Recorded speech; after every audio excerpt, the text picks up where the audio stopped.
اور ہم نے ہر ایک امت کے لیے قربانی کا طریق مقرر کر دیا ہے تاکہ جو مویشی چوپائے اللہ نے ان کو دیے ہیں ان کے ذبح کرنے کے وقت ان پر اللہ کا نام لے۔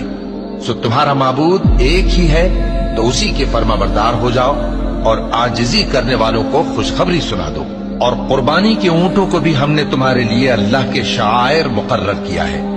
ان میں تمہارے لیے فائدے ہیں، تو قربانی کرنے کے وقت قطار باندھ کر ان پر اللہ کا نام لو، پھر جب پہلو کے بل گر پڑے تو ان میں سے کھاؤ، اور قناعت سے بیٹھ رہنے والوں اور سوال کرنے والوں کو بھی کھلاؤ۔